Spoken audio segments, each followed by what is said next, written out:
ஓம் சத்குரு சாய்நாதாய நமோ நமக. எனது முதன்மை பேராசன் மதிப்பிற்கினிய ஆதித்ய குருஜி ஐயா அவர்களுக்கு குரு வணக்கம். உலகம் முழுக்க பரவி இருக்கின்ற தமிழ் உறவுகள் அனைவருக்கும் மதுரை ஜோதிடர் சாய் செல்வத்தின் இனிய வணக்கங்கள். வாழ்க பல்லாண்டு.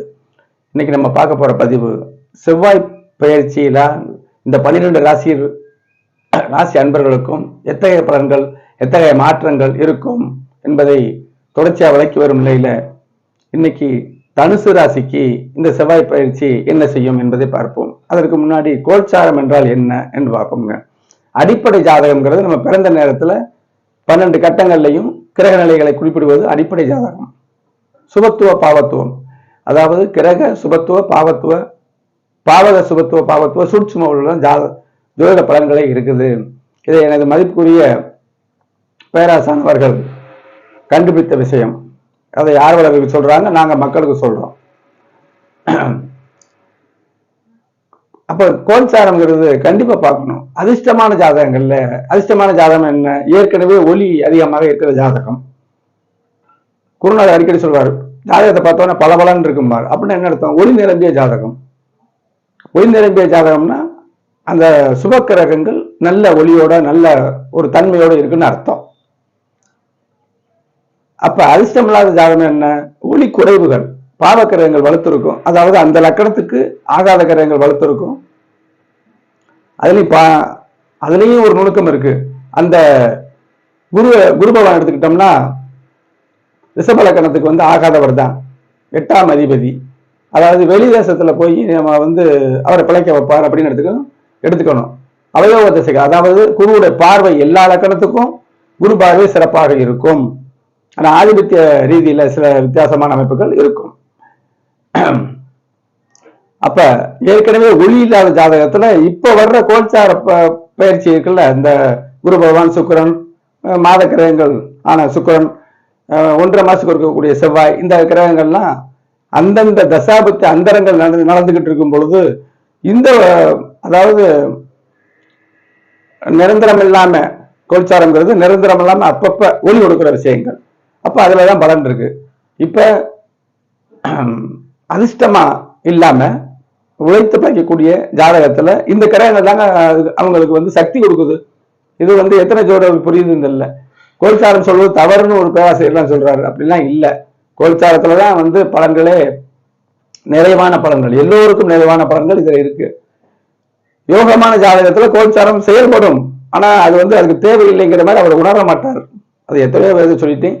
அப்போ ஒளி குறைந்த ஜாதகத்துல, அதிர்ஷ்டம் கம்மியான ஜாதகத்துல, உழைத்து பிழைக்கக்கூடிய ஜாதகத்துல இந்த கோல்சார பலன் பார்க்கணுங்கிறதெல்லாம் கிடையாது. பார்க்கணுங்கிற வார்த்தையை நான் சொல்லல, செயல்படும். இப்ப கண்டிப்பா பார்த்து ஆகணும் அப்படின்னு அர்த்தம். இது நீண்ட விளக்கம். இப்ப தனுசு ராசிக்கு பார்ப்போம்ங்க. தனுசு ராசி முதல்ல செவ்வாய் ஆதிபத்தியம், அதாவது என்ன தருவார் அப்படிங்கிறது பார்க்கணுங்க.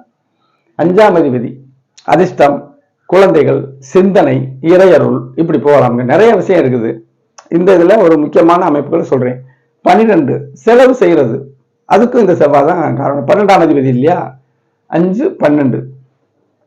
அப்ப அது சுப செலவா, தேவையில்லாத செலவா, அப்படிங்கிற அமைப்புலாம், கடன் வாங்கி செலவா, இப்படிங்கிறது அடுத்த அவங்களுடைய சொந்த ஜாதகத்துல பார்க்க வேண்டிய விஷயங்கள்.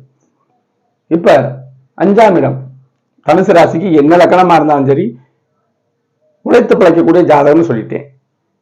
அந்த ஜாதகத்துல இந்த செவ்வாய் சனியோட பார்வை வாங்கி இருந்தாருங்க. இப்ப செவ்வாய் மாறி ஒரு வாரம் 10 நாள் ஆகுது.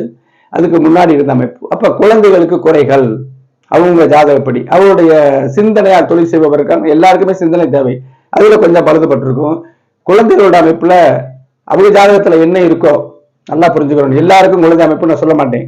அவங்க ஜாதகத்துல அந்த 5ஆம் பாவமும் குரு பகவானும் கொஞ்சம் வலிமை கம்மி இருந்தாங்கன்னா இந்த அமைப்பு கண்டிப்பான முறையில இருந்திருக்கும்.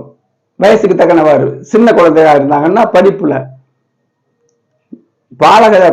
அதாவது பாலகரா 1 வயசு 2 வயசுல பிறந்தாங்கன்னா ஆரோக்கிய குறைவு. சனி பாவகிரகம் தானே, முழு பாவகிரகம். செவ்வாய் நல்லவரும் கெட்டவரும்.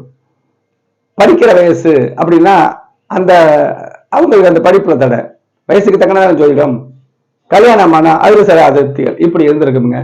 இப்ப அற்புதமாக ராசி அதிபதி 7ல இருந்து ராசியை பார்த்து பலப்படுத்த, ராசி அதிபதியே குருவே செவ்வாயை பார்க்கிறாருங்க. அப்போ ஒரு நல்ல அமைப்பாக இருக்கும். பிள்ளைகளுடைய தடங்கள் தாமதங்கள் நிறைவே நீங்கும் அப்படின்னு நம்ம இருக்கணும். இவருடைய சிந்தனை நல்ல சிந்தனை முக்கியம். நம்ம தேவையில்லாத இடத்துல ஒரு பொருளை போட்டுறது, தேவையில்லாத கொடுத்துடக்கூடாது, இப்படிலாம் சிந்தனை முக்கியம் இல்லையா? சிந்தனை மூலம் தானே செயல்படுது. அப்ப அந்த சிந்தனை அமைப்புகள் நன்றாக இருக்கும். பூர்வ புண்ணியம் சிறக்கும். 5ஆம் இடம் பூர்வ புண்ணியம், அது சிறக்கும். சரியா? 12 ஓகே, 12ம் செயல்படும். 12க்கு 12ல இருக்காரு, செலவு வராதுன்னு ஒரு நுணுக்கம் இருக்கு. ஆனாலும் சுப செலவுகள் வரும். கண்டிப்பான முறையில சுப செலவுகள் கண்டிப்பாக ஏற்படும். சரி, பார்வையை நம்ம பார்க்கணும்ல. குடும்ப சார்ந்த செவ்வாய் பார்க்கிறாருங்க. குடும்ப சார்ந்த செவ்வாய் பார்க்க கூடாது. இது அடிப்படையில குடும்ப ஜாதகத்துல செவ்வாய் பார்த்து கல்யாணம் ஆகாம இருக்குதுல, அதுக்கு இப்ப விடுதலை காலம் ஏற்படும். குரு பார்த்த செவ்வாய் தானே. அப்ப தொழில் அமைப்புல செவ்வாயின் துறையில் பயணிக்கிறாங்க பாருங்களா, அவங்களுக்கு நல்ல ஏராளமான நுணுக்கங்கள். ஒரு வீடியோ சொன்னோம்னா மலமலன்னு வந்துட்டே இருக்குது சில விஷயங்கள். அப்படி வந்தா தான், என்னை பெரிய ஜோதிடம் சொல்லல, என்னை இப்போ ஆர்வலர்கள் ஜோதிடர்கள் இருக்காங்க, நிறைய ஏராளம் இருக்காங்க. அவங்களுக்கெல்லாம் ஒரு விஷயத்தை சொல்லும் பொழுது அப்படியே ஒரு மூலையில இதை சொல்லணும் அதை சொல்லணும் அப்படியே வரும். வந்தா தான் அது அவங்களுக்கு அந்த ஜோதிடத்தை அவங்க நேசிக்கிறாருன்னு அர்த்தம். 2ஆம் இடத்தை செவ்வாய் குரு பார்த்து செவ்வாய் பார்க்கிறாரு. குடும்பம் எப்படிதான் செவ்வாய் பார்த்தா கலகம் வரும்னு அர்த்தம். சரியா? அதெல்லாம் இல்ல. யோகர் செவ்வாயும் சனியும் எந்த லக்கணமா இருந்தாலும் பாவத்தன்மையா இருந்தா அதோட வேலையை செஞ்சே தீர்வாங்க, செவ்வாயும் சனியும். சரியா? அப்ப இந்த இடத்த 2ஆம் இடத்தை பார்க்கும் பொழுது இப்ப என்ன எடுத்துக்கணும், அவருடைய வருமானங்கள் ஒரு உழைப்பின் பேரில் நல்லபடியா இருக்கும். அவங்க ஜாதகத்தை பொறுத்து.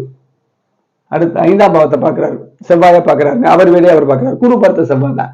பிள்ளைகளுடைய ஆக்டிவேஷன் நடந்துகிட்டு இருக்கும். உங்க ஜாதகத்துல அதிர்ஷ்டம் உழைத்து பிழைக்கக்கூடிய ஜாதகத்துல பிள்ளைகளுடைய விஷயங்கள் அற்புதமா நடக்கும். செவ்வாய் திசை நடந்தா அதே நான் சொல்றது அப்படியே இருக்கும்.